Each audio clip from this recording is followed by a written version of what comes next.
All right. Without further ado, I said we were going to get started in 3 minutes. It's that time of the day. So, first and foremost, just want to thank you all for joining us today. I know for a lot of you, this is only the second day of camp, so you're still kind of getting used to everything that we do. So, welcome. This is our virtual speaker series, and we just really like to bring in people that are actually actively doing a lot of the things that we're teaching you and can give you a different perspective on coming up with ideas for your business and also putting together your presentation. So for those of you who are only in day 2 of all of this, I promise you we've been doing this for a while, but we do appreciate you joining us. Today we're actually, wow, that's going really fast. So let me stop that really quick.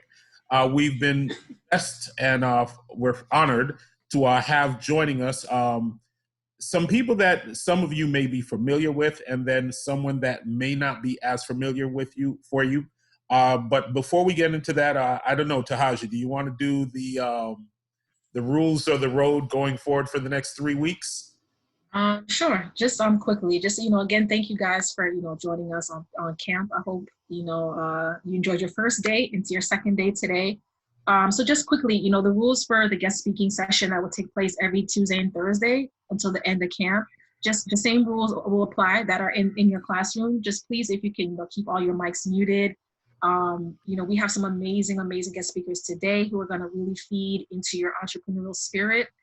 So please, pay attention, take notes. We'll try and drop some notes in the chat so you guys can, just keep that going forward. And if you can please keep your cameras on, that's how we know that you guys are paying attention and present and really enjoying the session. So again, keep your mics muted, and if you can please just keep your cameras on. Awesome. And with that said, I just want to go through the participants we'll be featuring today. First up is Miss Samya Zia. She's actually a NFTE alum. She just finished the program, I believe, last year. She's been in the program a couple of years. She even did the summer program like a lot of you are doing currently. And she did such an amazing job. She's actually also our intern as well as an entrepreneur herself. Samya, if you want to say hi. Oh, hi, everyone. Yeah, I'm Samya Zia. Awesome. Up next is Miss Vanay Brown, also a NFTE alum. She's one of our fellows/interns and also an entrepreneur herself. Those of you who are in the different camps will probably interact with one of, if not both of them at some time throughout the course of your time with us. Vanay, if you just want to say hey. Yeah, hey guys, I'm excited to work with you. Awesome.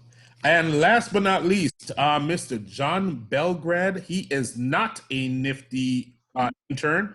He's actually the Miami Program Associate for the Knight Foundation, which actually is one of the organizations that helps to support a lot of the work that we do here in the South Florida region, specifically Miami-Dade, and do an amazing job of also supporting actual entrepreneurs. So it's not just things that are theoretical. They actually do work with a lot of entrepreneurs in the Miami landscape, and Miami's doing a great job of building up its entrepreneurship ecosystem currently.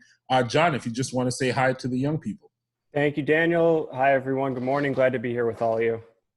Awesome. So we're not going to spend too much time on the chit chat. We're going to go ahead and start talking about what we're here for, which today is talking about the entrepreneurial mindset at work. A lot of what we try to do and a lot of what we build out, our curriculum, the design of the organization, NFTE is really about helping young people to understand and experience and help to develop their entrepreneurial mindset, which is a set of skills and traits, character traits that we have found make people successful, not just in entrepreneurship, but really if you go anywhere in life, these are skills and traits, character traits that can help you be successful. Do want to kind of give each of our participants an opportunity to kind of talk a little bit about their experience and how they got here. So we'll start with John, right? In your current professional role, what is it that you do? And is this something that you imagined you would have been doing coming out of high school? To answer the second question first, no, absolutely not. I had no idea I would be doing the sort of work I'm doing. But to give a little bit of background, I'm one of the associates at Knight Foundation on our Miami program, which means I'm part of the team that works to support and engage an entrepreneurial community here in South Florida. Our goal is to attract and retain talent here in Miami through a world-class startup ecosystem that ultimately becomes self-sustaining. That can serve itself. Did I ever think I would be doing this in high school? No, absolutely not. In high school, I wasn't quite sure what I wanted to be doing. I'm still, to be honest, don't tell my bosses, not quite sure what I want to be doing. Still trying to figure it out. I think in high school, I was thinking about, okay, what's next? Where can I balance some real world experience, also getting an education? And so I was originally born and raised in the Chicago area. Came down to Miami almost a decade ago to go to the University of Miami. And I've stuck around ever since after that, after some quick stints elsewhere. And I think what brought me here was ultimately I was working with a digital marketing agency for about 3 or 4 years before this, pretty active in startup community, and then saw this opportunity to be able to work with the Knight Foundation, which had been doing work in startup community for a few years at that point. And I was very familiar with a lot of the programs they were running.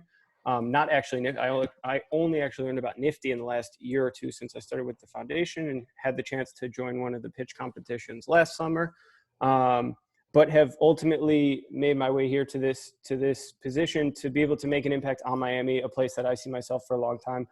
Have a girlfriend. We love it here. We plan on staying here and want to see this be a place where we can, but future generations can have great opportunities here to build, to grow world-class organizations here. I may have skipped over your first question there. No. Actually, what is your current professional role? So what is it that you do in your current role with the Knight Foundation?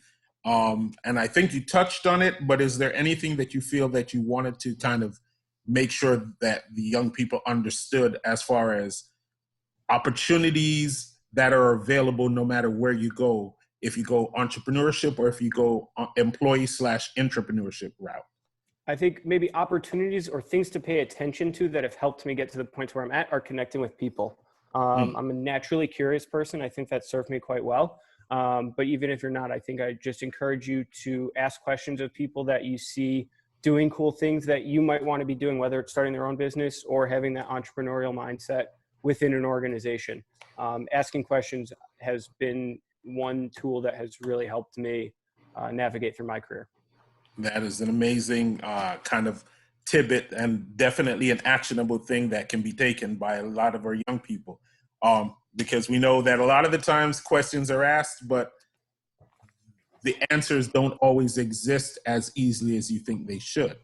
Vanay, you're up.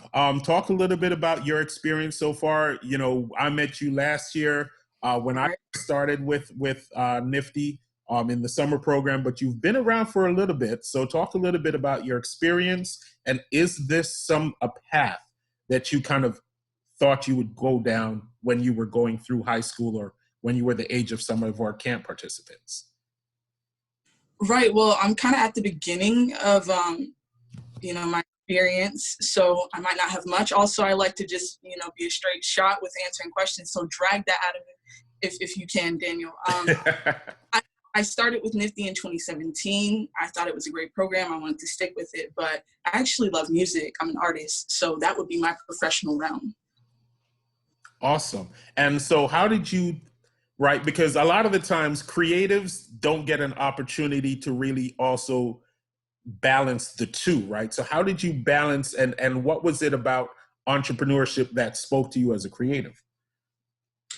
The need to know that you need money to survive, right? So when I did NFTE, it really pushed me to be in that business mind frame, like, hey, you need to structure your business, figure out how you make money. And that's where it's like, okay, I know how to marry the two, which is why I like sticking with NFTE, because not only do I want to inspire the youth, but it helps inspire me to move my professional creativeness along. Awesome. And Samya, you are actually the most recent, probably person to come out of the NFTE program and come into kind of this aspect of it. Can you speak a little bit about, one, your experience, and a little bit about your mindset let's say 4 or 5 years ago? Okay, yeah, so I've actually just graduated high school, so I'm very, very new to the NFT intern and just being a teacher kind of role. So it's been a fun experience so far. But when I first joined NFT, I'm actually from London, England, and I just moved to the United States my sophomore year. And I was terrified. I was terrified of school. I was terrified of public speaking. I was just terrified to speak to people in general. But then when I was introduced to NFT and about the entrepreneurial mindset, it kind of made a switch in me because I realized, honestly, for our future, being self-sufficient and creating our own business only the best way for us to go, because technology, jobs, we don't really know what the future really holds for us. So being independent in that sense is really did what motivate me to kind of keep my mind on the money and just kind of do that type of thinking. So yeah, I competed in a lot of competitions. At first, I was placing like third, second place, but eventually throughout my experience and learning more about the mindset and just gaining general knowledge and experience, I started placing first. So I came first place start summer last year. As a junior going into senior of high school, so I came first place, won $5,000. So A that big deal. was, yeah, one of my biggest probably accomplishments in FT. And yeah, so now I'm interning, so it's been a good experience so far. And I've loved teaching. Like I've loved this whole transition into helping other people. So yeah, it's been. And if good so I'm not far. mistaken, you also did some pretty cool things outside of just Nifty, I think, right? Oh yeah, I was in DECA. So I also competed with my business plan. So I actually have a kind of a financial education video game that I coded last year in actually within NFT. So it basically is like, so I think you guys might play like GTA or Sims. So it kind of is like that kind of format, but instead you just go through life and learn how to like pay bills, get a job, apply for scholarships, and similar to that. So I competed with that same concept for DECA. I made it to nationals this year, but unfortunately with the coronavirus and everything, I wasn't able to go, which is pretty sad, but it's still okay. At least we're alive and healthy. So that's all that really Absolutely. matters. But yeah, so I've also done other things competing with it also. Awesome. Well, thank you very much. Congrats on all of the success you've had so far. Welcome to the family.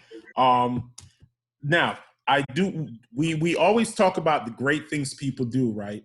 And so I think for a lot of our young people, they think like, if I mess up or if I make a mistake, like, school really teaches you not to make mistakes. So can you speak a little bit about some success you've had, but then also a setback you've had and the lesson that you've learned from that? Yeah, so it was my first year was not the best. I mean, it was still the best because everything was always a learning experience, but I did have a lot of setbacks. So I love video games, I love coding. I'm kind of like a nerd on the low, but yeah, so I made my first video game with a partner and I think passed the first round of competition, but the second round, so it was top three get to go to, no, it was top three competing, and then the top two get to go to New York and compete nationally. And I placed third. So I was this close, but unfortunately didn't make it because of some errors with like between me and my partner in our presentation and stuff like that. So that was probably my biggest setback. And it's hard, guys, especially when you work so hard on a concept and you work so hard on your business and realize, oh, I lost. I worked so hard on something that I was so proud of and so confident in, and I lost. And it does shock you and makes you want to give up and makes you want to quit. But at the end of the day, remember that failures are just lessons that you can work on and improve on. So for the next time you come back stronger. You're like, okay, I made a mistake here, but how do I come back stronger with the next round? So even though I lost in that competition, I was like, okay, I may probably have to like rethink, re-plan how I made a business plan, go over everything. And then next year I came back, was even more confident, even more ready, and I placed first place. So trust me, guys, even if you guys lose or just take an L here or there, remember, it's always important to just recover, realize where you made a mistake, work even harder, so next time you come back a winner. Because honestly, I don't believe in losers. I believe in people who give up and people who work hard. So Awesome. Now that's a powerful lesson. Vanay, if you want to share a win that you think was a big win, but also a loss that you thought was devastating and the lesson you learned from that. Yeah, I mean, I can talk a little bit about my Nifty experience, but I'm really just into the world experience of what I'm going through, because you take Nifty and you should be able to apply it to like your life. So I did Nifty in 2017, startup summer. I started with one business, which was really good, but my passion, the feeling wasn't into it, and so I switched over to what my true passion was, which was music. and I won. Well, I made top 5, the top 5 best out of 20 businesses. And even though that was a win, I was proud of myself for that, because I have issues speaking in front of people and getting my ideas out there. I didn't win it all to go to nationals, and I didn't look at myself as a failure. I mean, to even get into the program, to even be a part of this, because this is not something that's widespread. You guys are already winners, and just taking the knowledge and applying it to your livelihood, that's going to be the win at the end of the day. Because I look at some of the people from my group who didn't even make top 5. Their businesses are like bar none out there. They're doing great things. So no matter what you just make sure you learn, Awesome. John, not as from the perspective of a nifty alum. However, can you speak to a professional win you've had, as well as a loss that you've taken and the lesson you learned from that loss?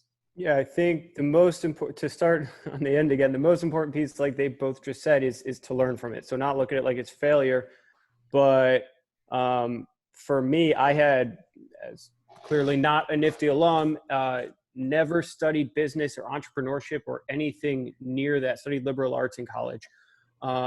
In about a year out of school, I was working at a digital marketing agency. I had worked my way up from an internship to a full-time position, and I was managing campaigns for clients at the time. In one of the first campaigns that I started running advertising on, like Google advertising for, which I had no idea what I was doing. I had started campaigns and let it run for about a week or two. And I think it spent a couple $1,000 before my boss and I went and looked back and were like, what's going on here? Realized that the link was messed up. It was sending it to a completely wrong page. The short part of the story is like completely just wasted those couple of $1,000 for the clients. Was first completely embarrassed and like upset with myself, and then had to go explain this to a client as well. Ended up losing the client, which sucks, and it's a horrible feeling. But what I learned from that, what I take from that, and I'm glad I had that experience early on in my career, is to pay attention to the details. As much as you want to be taking care of the big picture, looking forward, looking around the corner at what you're working on next, you can't get lost and caught up on and overlook the small details. Because that could be a couple of $1,000. It could be something way worse than that. So I think taking that experience and looking at it as a learning opportunity. And I'm a hound for details now, everything I look at. On the flip side, I would say a win is a couple months later, I was scrolling around Instagram, and I was working with an agency in Wynwood at the time, had just recently started there, really had no idea what I was doing. It was kind of an entrepreneurial place that they really kind of let me run free and go figure it out. They just said, go get us some more clients. So I said, okay, I don't know how I'm going to do that. Like, how do you do that? And I saw a local taco restaurant had posted on Instagram, and I went to their website and it was completely horrible. So I hit them up in the DM and I was just like, hey, what's up with your website? We started a conversation, and I think a week later we started working on their brand new website. So that was like one of the favorite clients I had brought in early on in my career, and was able to build some good momentum off of that and a good story to move forward on. So I think not getting, or it's important to pay attention to the small details, and then don't get caught up on the losses, and continue moving forward, learn from it, push forward, and you'll be able to work through things. I love that. I love the fact that you kind of tied both of them together, but I also love the fact that you said it was kind of a startup, kind of an atmosphere as far as a digital marketing agency. So they really just kind of said, here, this is what we want. This is the problem. Go figure out a solution for that, right? So in your mind, to your definition, how would you define the entrepreneurial mindset? Because it seems like you've had opportunities to really exercise it without it necessarily having a title. I think it's the ability to make something out of nothing, to see a blank canvas. I was never really good at art. My brother's an artist. My dad's a musician. And I always envied them and friends who could draw things really nicely. My brother blows glass. So I see people like that, the show on Netflix. So like I get to be around that, and I just can't bring things to life like that. But what I have been able to do is take ideas and build them into sustainable businesses or existing businesses, and help them scale up, whether it's an idea into a website, whether it's a marketing campaign. And I think one thing that's often overlooked or not talked about is kind of the unsexy side of entrepreneurship. It's a really flashy word. It's an exciting thing to be a part of. And I think the best, one of the best pieces of it is the idea of building something out of nothing. But in order to do that, you really need to get down into the details and do the work. I've often worked at my experiences, if you want to call them entrepreneurial or small businesses or under-resourced organizations, is just like figuring out how to make something out of nothing. So using what you have. And I mean, Instagram's free. It's free to send a message on Instagram and just start hitting people up that way, or finding other ways to kind of work around. Here's the goal. Here's what I need to get to, and what's the best way I can find out how to chart that path. So in your mind, the mindset is a creative path to achieving a goal that may be attainable. A creative path, and also putting in the work, doing the stuff that might not be flashy, that might not be exciting, that might not seem like it's going to get those results today, or 1,000 likes on Instagram. But if you're building something that you think is providing real value, continuing to just put the work in day out and build that out. And I love the fact that you use the V word, but I don't want to leave the ladies out. So we're going to come back. Just know we're going to come back to the word value in a little bit. Samya, if you want to speak a little bit about your experience with the entrepreneur mindset, how you define it, and really like how you've really kind of taken it from being a concept that you learned to something that's now part of your experience. Yeah, so how I would define it is mostly, I say determination and willingness to learn, grow, recover, then to succeed. Because at first, when you learn about the mindset, you're just kind of learning about all the keys, different things on how to implement to your life. But then growing is when you actually implement it. So you implement in daily life, not just within business, but it could also be just regular time management skills, how to efficiently do everything you need to do, how to then open your mind, be more open-minded to opportunities always coming your way. Being like, okay, instead of seeing this as just something I could do, see it as an opportunity to improve or maybe help you go into the market, do whatever you need to do furthermore. And then also with that, as I said, there's always setbacks. So you need to also be able to recover, be able to come back from something, or just to learn more. And then with that, you'll obviously will then lead to success. So that's kind of how I would define it with just those terms. That is great. And I appreciate you sharing that, because I think a lot of what you've gone through, a lot of the students in the program may be where you started, right? So they see where you are today and they think that you just kind of, you started with this, and it's an evolution, it's a growth. Vanay, I know you're not necessarily the I like talking in front of people kind. Can you share a little bit about your concept and definition and how you define the entrepreneurial mindset? Yeah, I mean, John and Samya took all my points. I'm like, dang. So, all right. My bad. Okay. So I think that being an entrepreneur, you want to do what you want to do. Like whatever your passion is, because I'm big on passion, do it by any means necessary. Figure out how to capitalize on it. Setbacks and all of that, analyze it. But I really feel like the ones who don't get to where they want to be is because they didn't push for that. You have to be disciplined. You have to be able to do what you don't want to do. Even if, you know, it's staying up late at night, waking up early mornings, you got to work 2 or 3 jobs. I know that life. My parents lived that life. So, you know, I believe that that's what it is. So you would say persistence is also very critical aspect that I think a lot of people don't do a great job of really committing to? Well, I think that when people fail, quote unquote, it's very discouraging. Like, I know what it's like to fail, but you have to see through that and like get to the end goal. Like for me, I run with a bunch of people. We're starting up a record label, and this whole coronavirus just blew all our plans out of the water. I was dropping music, but we have to, okay, you know, this is a loss. We can't necessarily physically connect with people, but we still want to be able to be artists and pull out music. So in this world, how do we adapt to this nature? It's all about adaptation. It's survival, you know? I love that. Adaptation, survival, evolution. Now, so I'm going to switch it up because I don't want you to go last again. So what is it, you know, when you're talking about adapting, and you spoke specifically about the coronavirus, the COVID, this whole quarantine situation. How can a startup or a new business or an aspiring entrepreneur develop this mindset in the face of all of these challenges? Like, this is one of the most difficult times to start a business. So how would you say someone wanting to make that commitment could develop an entrepreneurial mindset? Yeah, I mean, this is a tough time. I agree. It's one of the hardest times that we've been in. But I was just talking to my friend the other day, and while this, you know, this is a pandemic and that's going on, there's opportunity because now there are a bunch of problems that are going on. You know, companies are not able to, you know, establish their business in person. So we know, okay, virtually is the way to go. So if you're able to survive that, you know, you've successfully pivoted.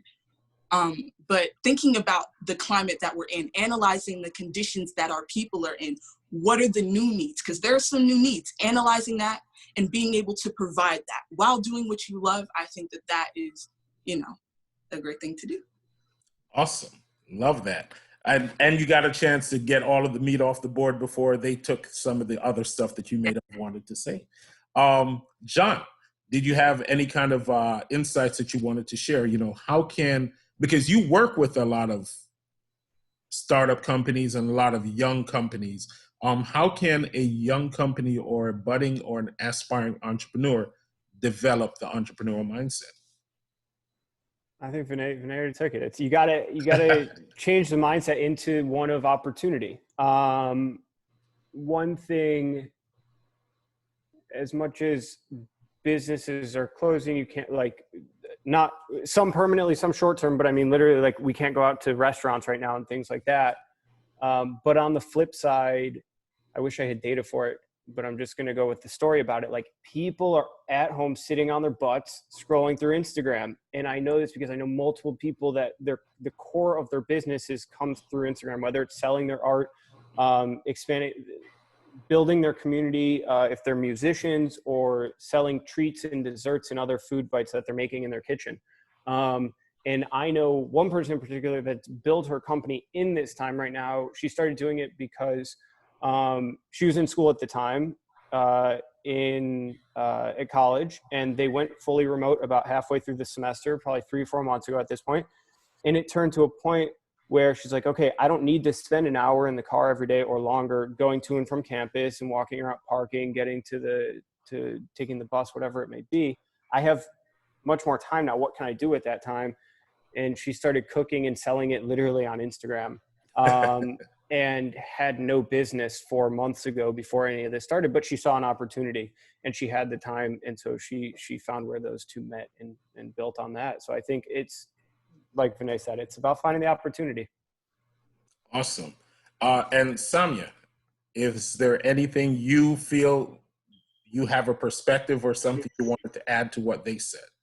Yes, I mean, they pretty much said everything already, but yeah, I feel like sometimes you need to realize that some situations you have no control or power over. Especially as a business owner, you'd like to just, you know, have the control, just be able to run things how you want to. But now we really don't have the control anymore. It's the pandemic. We can't control if things are closed, if things are opening. So of course, as Vanee said, pivoting. Like, there's so many problems now. But with the problems, there's so many solutions. So you have to either pivot your business or create new concepts or ideas. So I feel like now there's like a whole new branch of business ideas that are ready to now be like taken over and you can work on and actually pursue as a business. And yeah, just don't feel bad, like, with everything that's going on. I guess just don't feel bad. Take this as a new opportunity rather than like a loss or something that you have to take. Yeah. Well, see, and I like what you did there because you didn't know that the next question is what it is, but you kind of spoke to it a little bit, right? How does somebody who's trying to start a business, wants to start a business, already has started a business, and then all of this hit, how do you manage the anxiety and stress? Yeah. So yeah, well, I was actually crazy to mention it. So as I already kind of mentioned, that things, you need to just kind of just take it for what it is. Realize, okay, things are out of my control, things are out of my power. What can I now do as someone who runs a company, runs a business, is planning on making a business, to either pivot, as Vanee said, the business that I have, or to then create a new solution. So it's kind of just accepting. It's more time just to accept things for what they are and realize things can be out of your control sometimes. There are always things that just happen and come up that you have no power over, and it's okay. It's perfectly okay to be in that situation.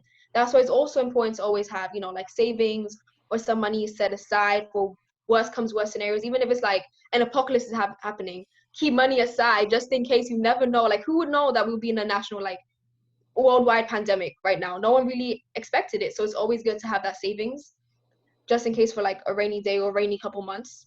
But yeah, probably my best advice to give. Awesome. Vanay, is there anything you wanted to kind of touch on as far as managing the stress and the anxiety? Because I presume, like, for Samya, she's doing a digital business, right? You're doing it in more of an in-person business. How do you manage that stress and that anxiety that comes along with the uncertainty? I have a team, my best friends.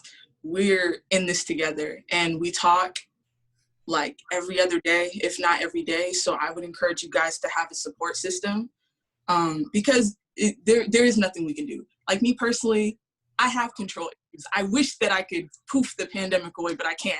So, that's where one of my friends would come in and be like, hey, this is the plan, da da da da da, and then we just do it. I also meditate, not to be spiritual or anything, but just sitting down and breathing maybe 20 minutes a day, it really clears your head and it allows space to, think about new ideas and become more creative. I read, things like that, because other people have gone and are going through what we're going through right now, whether that be in Miami, Florida, or across the world. I want to know what they're doing, and I want to see how I can apply that to whatever it is that I do, whether it's business or even my livelihood, and even share those ideas with other people. I love what you said about just taking some time to just breathe, right? Like we breathe, right? Because we're still all alive, but we don't understand how important it is to just sometimes breathe. So that's a great tip. That is a great tip. John, what would you say? I know you have a lot of people that you're now connected to, and everybody's stressed. How do they manage it?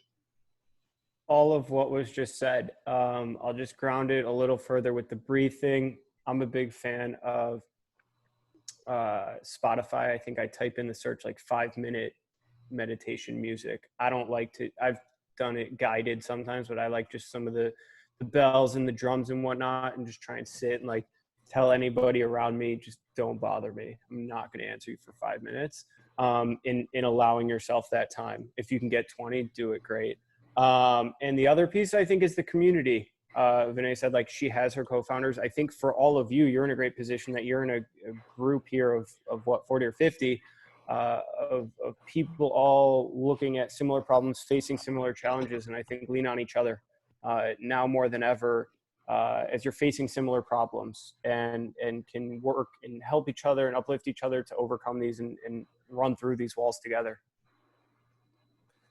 And there was something from earlier that you had said that I wanted to come back to, because when we discussed the entrepreneurial mindset, and both of the ladies had mentioned seeing the opportunity, and you had mentioned value earlier. How important is the concept of value when tied to the entrepreneurship mindset? I think in the entrepreneurial mindset, I think in the sales and business mindset, it's, I don't want to say everything because I'm sure there's other things, but you need to, if you're trying to build something, it's why are you building it? What's the problem you're trying to solve? Who are you trying to solve it for? And then listen to those people and understand what their problems are and how you can help them solve it. So if you're a musician, it's different if you're teaching music lessons in trying to help somebody learn a skill. So you're literally trying to help them learn ABCD, whether it's piano, guitar, singing, drums, whatever it may be. Or if you're putting out your music and you want it for people to dance to relax to, to share family experiences over. That's more of an entertainment aspect. It's not like they're going to listen to it and have learned something. They're going to listen to it and enjoy it. So you got to understand what the value that person is looking for, and then almost reverse engineer it. And how can you build whatever you're working on to serve that purpose? So I think it's incredibly important to answer your question more directly. And that's why I wanted to come back to it, because it's not one of the questions that I had, but I felt like if we don't touch on that a little bit, we almost do the students and the young people that are participating in the program a disservice. Because to me, I agree with you, right? It's not 100%, but it's a base of a lot of the businesses that they build. Vanay, if you want to talk a little bit to how important value is when discussing the entrepreneur mindset and opportunity recognition. Okay, so when it comes to value, I agree. You have to know what it is people want. You want to know your business. You want to know who your audience is, so that you can know what their value is that you can provide, and then provide it. I think that's pretty much it. I don't have much on that, but no, that's all right. Like I said, it wasn't one of the ones that I have scripted, but it's something that he said that caught me, and I was like, I want to come back to that. Samya, you actually, the app that, because I remember you presented last year as, I guess a junior, and then what you did over the summer was a very different concept. So what caused you to pivot? Because your value proposition was very different for both of those. Yes, both my video games. Because at first, so I made it when I was a junior going into senior year of high school. And honestly, I don't know anything about finances. I was like, I need to apply for loans, learn about scholarships. Oh, like this adult life is just hitting me all at once. And I'm like, I honestly don't know where to start, what to do. And then when I slowly just went on to kind of just figure stuff out and, to pay bills and just do everything grown-ups have to unfortunately do, it's like, I'm learning this, but my friends don't really know how to apply for loans or about scholarships or about other ways, about taxes, how to pay bills, stuff like that. And it's like, I was kind of not forced into adulthood, but I had to kind of transition earlier on to my friends. So it's like, if I make a platform where I can help them learn in a very easy way for them, which is what I made a video game, then I'm like, that's gonna help them, and it's gonna make me like just feel better, like I've actually made a difference in helping someone, or even people who are younger than me. So the earlier they learn about this stuff, it will be easier for them to transition into going to college, and it won't be as stressful for them, because it is a very stressful time. But yeah, so that's why I kind of saw the value in that stuff about just basic life information that I see that high schools and middle schools aren't really teaching the kids, because who really knows about this stuff until you have to really just experience it on your own. So yeah, I saw the value in that. So that's how I proceeded with the business change. And the value was as much for yourself as it was for others. Yeah. So I really just like touching on that, because when we talk about recognizing an opportunity to start a business and coming up with an idea, at the end of the day, it really does come back to what is the value that this particular business offers to those that are going to either be customers or clients. I do want to give you an opportunity to each kind of share some resources and maybe a last insights with our young people, and then open the floor up to the students if they want to ask any questions. If you have questions, you can either put them in the chat, which is being monitored, or you can let us know, raise your hand, and we'll go ahead and unmute your mic. So we'll go backwards. We'll start with John first. What are some resources and insights that you would like to share with the young people as they're starting out in this program? This is day 2 of a 3-week process and journey for them. I think insights is kind of a lot of what we talked about, but I think staying focused, and one piece we didn't really talk about, and thinking that you're just at the beginning right now of the program, is even right now, just set up one thing that you want to accomplish within the next 3 weeks, whether it's talking to a potential customer and starting a conversation, whether it's building a specific aspect of the product, whether it's designing a logo or starting an Instagram. Like, find one piece of that business that you want to accomplish in the next couple of weeks, and hold yourself to the time piece of that you have a couple of weeks to do that. Some other resources here in the community in South Florida and Miami that I would throw out. One is Venture Cafe. So that's a weekly programming that they were in person, that they had their Thursday gathering every week. It's transitioned quite quickly over the last few months online, but they're still going strong every week. I'm there every other week doing kind of one-on-one office hour sessions, but there's some great people from around community, whether it's lawyers, marketing people, product people, doing one-on-one sessions, doing more general community sessions. You can kind of find almost anything you're looking for kind of in the business world happening there. So check out Venture Cafe. A second thing I would put out is just following me on Twitter. I'm kind of putting out all the work we're doing at the foundation, most actively on Twitter at John Belgrad. My name, I think they have it spelled here somewhere. Another thing I would point out is the foundation has put out an open call for the Emerging Cities Champions. So for young individuals working on projects that are impacting any of the 26 communities that the foundation is active in, it's a 1 or 2 year fellowship program where you get a couple of dollars, and it's really more so about the community of folks you get to be surrounded by, some mentorship and leadership and guidance to work through that. So I can send that to you all on the Nifty team to share with this group. It is to share with everybody else, but that's due in about a week. I think the applications are due on the 12th, I believe. But I can share that with you all to get that on everybody's radar. So those are 3 kind of resources I would put on everybody's page. And then also if anybody wants to reach out, either Twitter or my email, feel free to share that amongst everybody as well. Absolutely. I was going to say, if you happen to have the link for the fellowship, would you be able to drop that in the chat as well? And I think that would be amazing for them. Vanay, I know we've talked a lot, but are there some resources or insights that you really want to kind of leave that can help inspire the young people?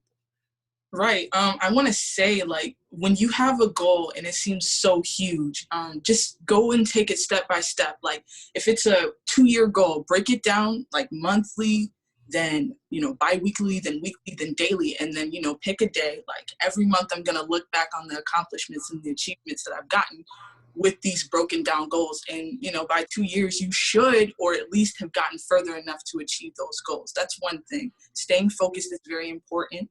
I want to highlight the importance of having a support system, because nothing, at least in my experience, has been a worse feeling than being alone, trying to make something happen. Right. And then another thing, as far as resources, I feel like Nifty is a pretty good resource to use, the website. But mentors, look at some people that you see are possess those entrepreneurial qualities that you either want to have or develop. For me, like, I know a mentor, I have a few personally in my life, but like Gary V is, an influencer that I emulate and I try to be like when it comes to getting things done. So I'd really suggest that you guys do the same. Find people that, inspire you on the daily, so you're always inspired to, be creative and get things done. I love that one. And Gary V, for those who are under a certain age, you may need to get your parents' permission to make him your mentor, because he's not meant for minors. I'll say it that way. That's a good way to say it. Samya, last but not least, insights and resources that you think would be helpful for some of these students that are just now starting out on their journey.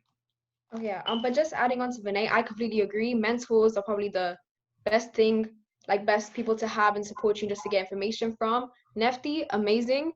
They will always like have like speaker series or have people come and talk to you guys. Remember, it's always important to network as well as get mentors. So if you see someone speaking, always be like, hey, can I get your email? Can I ask you a couple questions? It's always very, very important to do so, because you never know the opportunities they can offer you, or just advice for you to grow as a person, just other stuff. But regarding like resources, scholarships wise, I don't know if you guys are really into going to college or what grades you guys are in, but FastWeb and scholarships.org helped me a lot when applying for scholarships and stuff like that. If you guys want to write that down.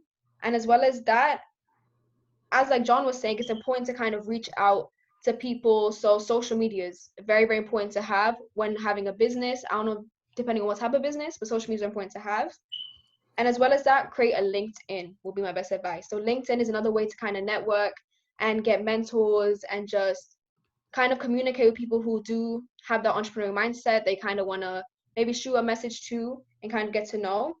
And as well as having social medias, it's important to create a website for your business, especially because everything is kind of technology based, especially around the whole pandemic time. It's important to kind of be as virtual as possible because you don't know when exactly things are going to get back to normal. So a website that I use to help me create a website is Wix. So if you guys want to create a website for your business, Wix is also very helps you out to be more like on the professional side. Google Sites also works, but professionalism, like Google Sites is good as a startup, especially as an NFT. Google Sites very good, but I would just recommend Wix a little bit more than Google Sites. And when it also comes to stuff like creating so I'm giving a lot of resources at once. I don't mean to overload everyone, but another thing, maybe say if you want to create a logo, but you guys don't know how to, or if you guys maybe want to also do a video game, something similar, you need designs or anything, Fiverr. So Fiverr is a very good website where you can actually buy either logos for a very, very low price, reach out to other people who can help you kind of turn your business into reality. Kind of like a one-time fee type of website where you can kind of just go and just get help and resources and different type of things also. So yeah, that's kind of the couple I wrote down to give out to everyone. All of those are very valuable resources. Fiverr is low key. That's a secret that a lot of people use, and a lot of people make great money on what's called like they'll advertise doing a service. They'll charge one price. They'll find somebody to actually do it on Fiverr for them for a lower price. They do none of the work, but that's a different discussion. So that's a great resource. For the students, if you have any questions, the chat is open. Feel free to let us know if there's anything that you felt you wanted to know a little bit more about, but that we might not have covered.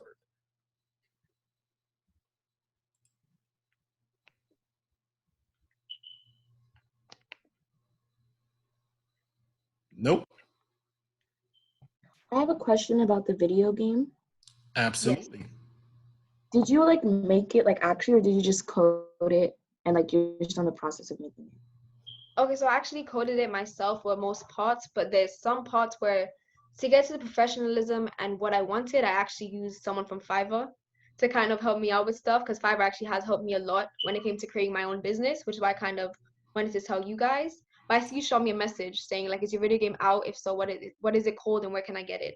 So it's actually called Money Moose, the video game. And I actually don't put it out for like personal purchases. How I do it is I sell it to schools and educational institutions, because I want it eventually to be free for the students. I don't want you guys to pay on how to learn about finances. It seems kind of like ironic, I guess, like just like why would I do that? So I actually charge schools a yearly subscription fee, and then they kind of instill in their schools. So currently it's instilled in my school, so I got paid $1,000 to kind of just instill into my own school. But also if you guys want me to try and instill into your schools, give me contact with your principals or whoever's in charge, I can probably have that discussion also. Awesome. I'll just drop my email in the chat, so just in case. Okay. And then Eve had her hand up, raised her hand. So Eve, if you have any question. No, I don't have no questions. Oh, all right. In the chat, someone wanted to know what are some of the other nifty programs other than our summer program. So the answer to that is very simple. We actually do programming in schools during the school year. We have what's called Startup Tech. That teaches young people the basics of coding an app, a working app that works in a Android Google environment. We have Entrepreneurship 1, which is kind of like basically what you're learning in 3 weeks, people take a full school year to learn. The only difference is they're not with us for 6 to 8 hours a day. You don't get all of the series, and you have a teacher in the classroom teaching you this while you have homework for all of these other classes. And then there's Entrepreneurship 2, which is the class that Samya had just finished. last school year where she had done the video game, and you came in first place, if I'm not mistaken. Yes, I did. And that is a class where it's more for those who actually want to take what they learned in Entrepreneurship 1 and then actually apply it and go a little bit closer to starting the business. So a lot of students will start their business in 1, but a majority of students take the class more as an elective. And then in Entrepreneurship 2, that's for people that are really serious about really starting their programming. So those are the most popular programs. They're in a lot of schools. I think, Tahaji, if I'm not mistaken, about 35 to 40 schools in Miami-Dade. I'm in Broward, and we're in about 28 to 29 schools up here, and about 15 to 20 schools in Palm Beach, but we're a national organization. So there are a lot of different places that you can interact with the program. Kyra wanted to know what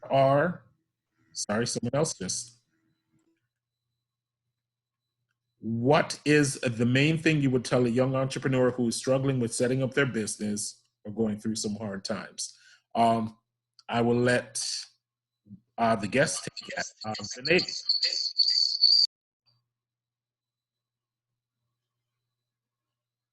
What would you tell a young entrepreneur who is struggling with starting up their business? Did you want me to go? Sure. Just know that it happens. It's gonna happen. You can't avoid it. So if you're struggling, just go through it, but figure out how you can overcome that struggle. And personally, going through hardships, that happens too. But just capitalizing off of it. That's what I do. Whenever I go through something, I write a song because it really helps. It's the best way. Not even business, just expressing it in whatever way helps get the feelings of hardship out, and before you know it, you're on the other side of it. Awesome. John. I'm gonna second what Vanee said there. I mean, just keep pushing through and flip it into what you can see with opportunity, and lean on those around you, on your community, on the leaders in the NFTE program. I think that's what they're here for, is to help you kind of work through that, answer those bigger questions that you may be facing. Is this the right project to be working on? Am I looking at it the right way? And down to the tactical level of, is this the next thing I need to be working on within this? I think that's what I haven't gone through the NFTE program, but what I've seen kind of the leaders in their program from not only today, but Samya, I think I saw you pitch last summer at the FIU thing. So, Okay. And so just like seeing how the leaders in the programming are working with you, and that's what they're there for, is to help you through those sorts of questions. Ms. Zia, last but not least. Yeah, I mean, John and Vanee really covered everything, but yeah, just always look at the resources and the people you have that can support you through any rough time. NFTs here, mentors, teachers, even maybe some family members, anyone who can kind of help you just with your business or just give you some good solid advice. Remember, you're never alone. There's always someone who's willing to help you, whether you just contact a business owner through LinkedIn, through social medias, maybe just connect with them, kind of compare how they're handling the situation and how you're handling, kind of maybe think of some new ideas together. Just know there's always people out there. And I will say, I will piggyback on all of that. One of the things that Samya had said earlier was about LinkedIn. Definitely learn how to engage on that platform, because it's an amazing way to connect with people now who you never know where you will be later. And a huge part of this entire process of starting your own business and building and growing a sustainable business are the people that can, not only the people that you network with, but the people that are willing to vouch for you. So the more people are familiar with you, the more they see what you do, you never know the doors that can open up for you, where you go from struggling to all of a sudden all of these different opportunities coming. So definitely take advantage of free resources that are very easy to leverage.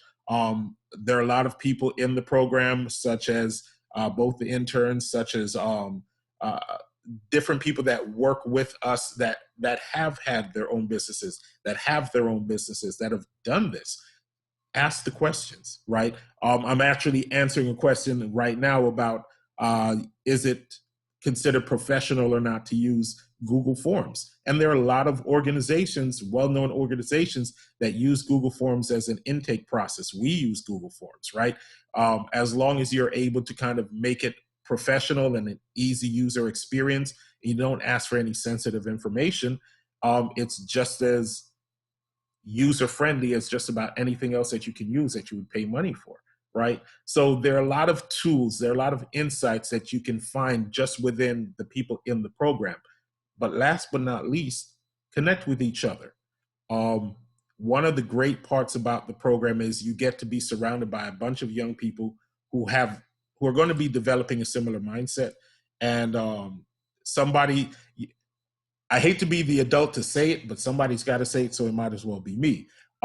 You truly are influenced by the friends and by the company that you keep. So if you keep the company with people that aren't necessarily on a certain path, and you switch the company, you keep the people that are on a different path of growth and progress, you'd be surprised at what that does to you as well. So definitely connect with each other, lean on each other. Yes, there's a competition at the end, but the competition is based on how well you articulate your idea. Each of you is going to come up with different ideas. So don't be afraid to learn from each other, right? Because there's a lot that you can learn from each other that we can't teach, and have those conversations. I think that's all I have to say. If there are no other questions. I actually have a question. Absolutely. So say is like the step that you need to take from becoming a starting young business to like really making it become professional. Like what is that step that you need to take to make it become, I don't know, like professional and taken, like, I guess, seriously in a sense?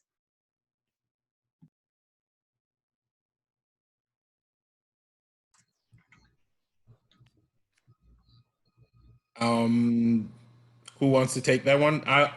John, do you want to field that one first? I'll jump in there. I think part of it's how you're taking yourself. When you look in the mirror, are you taking yourself seriously? And I think if you are, and you present yourself that way, perception becomes reality. And if you're working with potential clients and you carry yourself in that professional manner, the way that you see fit as professional and quality, then they're going to see that. Thank you. And then for the ladies, I know both of you are relatively young, so you still deal with it where when you approach people, they see your youth first and you have to overcome being young. How do you address that? How do you get around that, get over that particular obstacle? I think at the end of the day, the professionalism and all that, yes, we're still young. We're all developing. Even, as we continue to grow older, we're all developing our mindsets and professionalism. But what we can do is show, I have value to provide. And if you can see that, if you want to work with me, that's perfect. At the end of the day, I don't think it really matters too much about it does matter how you present, but the value that you provide, what you can do for yourself as well as others, I think that trumps a lot of other things. I have a question. So, how many schools did you get to sell your video game to?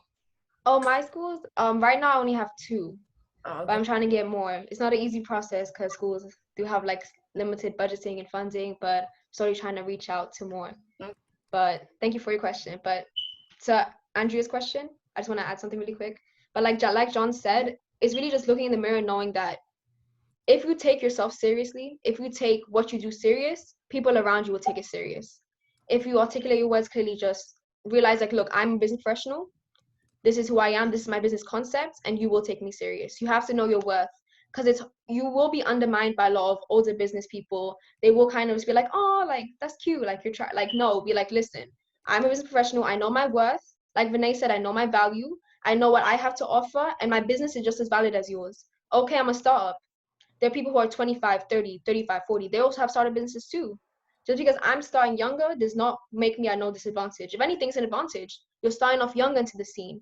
Like, it's good because now you have all these 10, 15 years to keep growing, keep learning, keep doing better, and just know more stuff. Because people are at the same position you are right now, who are 30 old. Like, they don't, oh, sorry, 30 is not old. I'm sorry if I offended anyone, I'm sorry. But like, 30 is not old. But just, you know, like, people want to be in the position that you are right now. Just take yourself serious.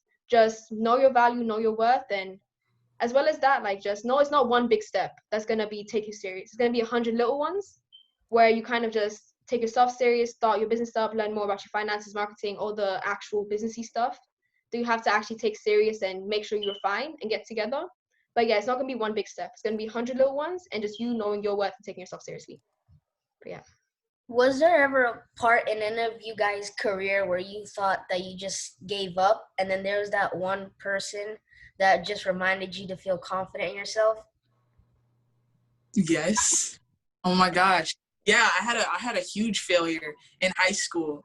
And I'd given up. Like, I completely given up. I was like, you know what, maybe what I'm doing is me. But then when I got to college, I met somebody like at a happenstance. Like, he didn't even go to my school, and we just ended up being friends, and we confided in each other, and we pushed each other. That became one of my best friends. And then I got two best friends, and it's really just, we encourage each other to get out of the rut that we were in. So that's also why it's important to have, you know, a support system once again. And also I wanted to add, there's something interesting about the youth, right? Like, maybe we don't get taken as seriously as we should. It's important to present if you take yourself seriously in the mirror, but we also provide a different experience than people who are older and who have had more time on this earth to get acclimated to, you know, whatever system they've been assimilated into. You know, youth, we're still able to be creative. I mean, everybody's able to be creative, but we have that different type of vigor, you know, that we can attribute to different businesses and even companies of our own. So that's something to be said. Okay. That answer. Yeah, I have very a true. question. Well, give us just a quick moment. Did either John or Samya want to add anything to what Vanee said? Yes. So to Vanay, and even answering Ben's question, so sometimes in high school it is hard to start business. You guys have a lot of things going on. Just being a teenager in itself in high school, it's tough. You guys are learning about yourself, growing up, doing stuff, and there's some things that can happen outside of your control. So with me, I had to work 2 jobs in high school, trying to support myself, my family. Like, it wasn't easy. There's some things which are out of your control and out of your power, but there were moments where I wanted to give up on business, just give up on even school. There were so many weak moments, but for me, it was actually my NFTE teacher, Mr. Paris, who actually kind of motivated me to then not give up and realize everyone has their weakest moments, whether it be in high school, whether it be when you're 25, whether when you're 4 years old. Everyone's gonna have those weakest moments where you feel like nothing's really going for you. You are in situations where you're not as privileged as other people to actually succeed and grow. Because will be people who are more privileged than you. There'll be people that you're more privileged than. But just know that no matter how weak or what low moment you're in, the fact that you overcome that moment is what's going to make you a true entrepreneur. It's what's going to make you just succeed in your life overall, regardless of whether you're pursuing a business or not. It's just what's going to keep you motivated to just succeed and be a successful person in general. But yeah, let's add that. John, I know your Wi-Fi is kind of sketchy right now. Do you have anything you wanted to add? I can give it a shot if it works. I think going back to what Daniel said, like, you are the result of, I think there's some science somewhere that says something like the 5 people you spend the most time with. So I've wanted to give up countless times. And for me, that person has been my brother, who's always my older brother, he's always set a great example for me. And we're able to bounce ideas off each other and continue to push each other forward. So I think finding that one person, that group of people that you surround yourself with that are gonna help shape that mindset of just always moving forward and pushing through is incredibly important. Awesome. Thank you. Alyssa has her hand up. was there ever a time that you guys had a business idea that you weren't really passionate about, but you thought it was like really good and you like thought it would win? Yeah, I'm gonna talk For the ladies. That's me. Yeah. So my mom had a business, and she still has a business, before I even knew about NFTE.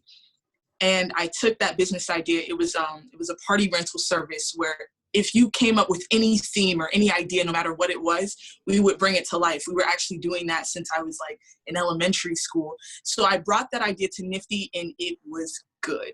Like Startup Summer, it was really good, but I just wasn't passionate about it. And you could kind of see it in my presentation.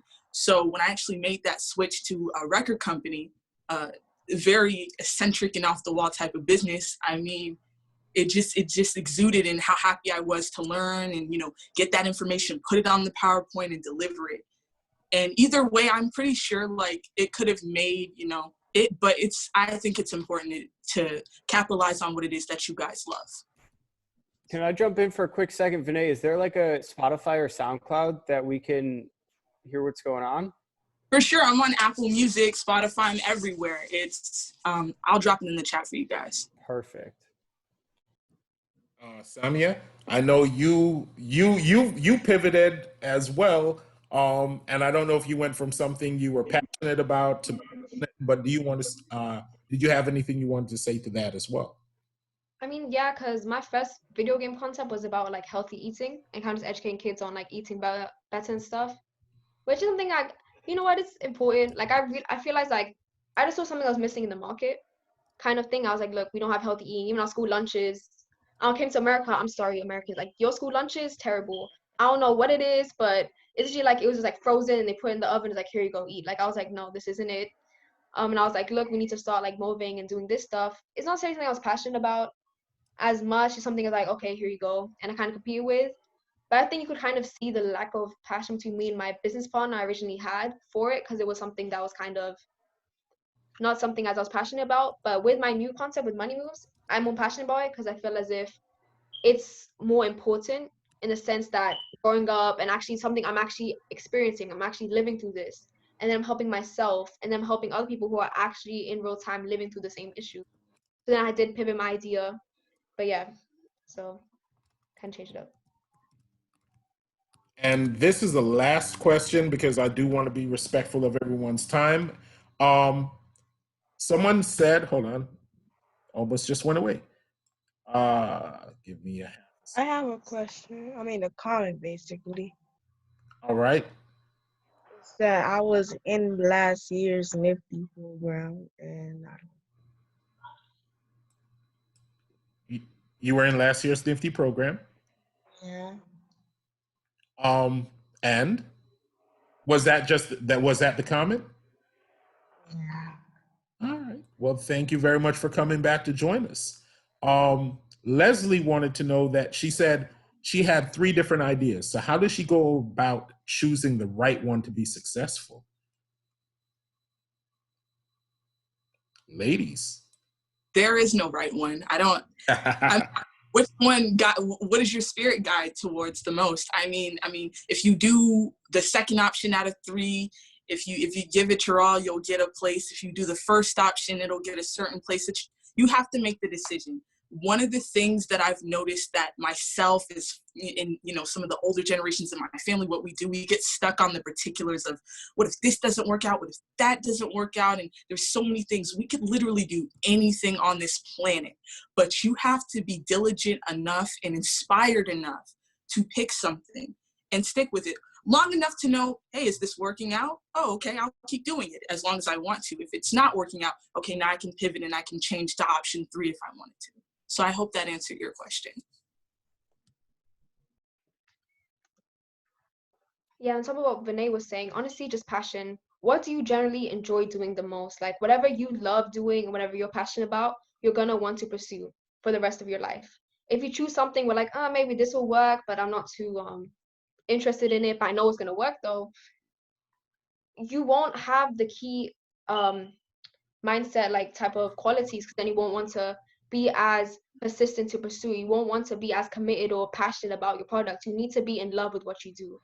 Because otherwise, then what's the point of living? If you don't love what you do, what's the point of being in that field, even pursuing that as a business concept? Because you need to completely be in love with what you do to actually enjoy. Because we just want a happy life. We want to be able to do what we love and make money out of it.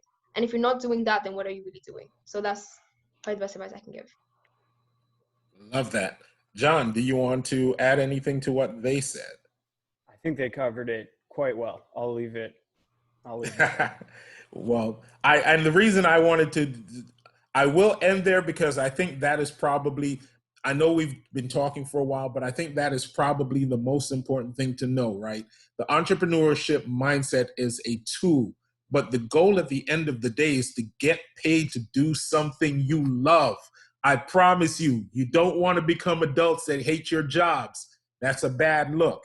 I love what I do. I presume John enjoys what he does, if he won't necessarily use the word love. But there are a lot of people that do go to work every day and hate going to work. The goal is to make money doing something that you love to do that adds value to the world. I'm thankful that I get that opportunity every day that I wake up. And so I would absolutely say that if there's anything that drives you, let it be the passion. You can literally make money doing anything legal right now. With the internet, anything is possible. It's just about learning the tools and having the mindset to take that particular journey and really believing in yourself. So thank you so very much for joining us. We do thank all of our participants. We appreciate you. I always say we can't do what we do without you. Without you, there is no us. That's a two-sided double entendre, if you will. Thank you so very much. We do appreciate you. By all means, we will see you come Thursday for the students. Is that Miss Brown? Yes. Hey. Hey. You wanted to say I just want to inform my students to return back to the Zoom room. Awesome. Okay. Daniel, this is Colleen. I just wanted to say thank you to John and say hi. I didn't want to leave without saying hello. Thank you for joining, and I hope to talk to you soon. Absolutely. Great to see you. Thank you, Daniel. Thanks for all the great questions, everybody. Hey, you're more than welcome. Thank you so very much. Folks, have an amazing afternoon, and we will see you later.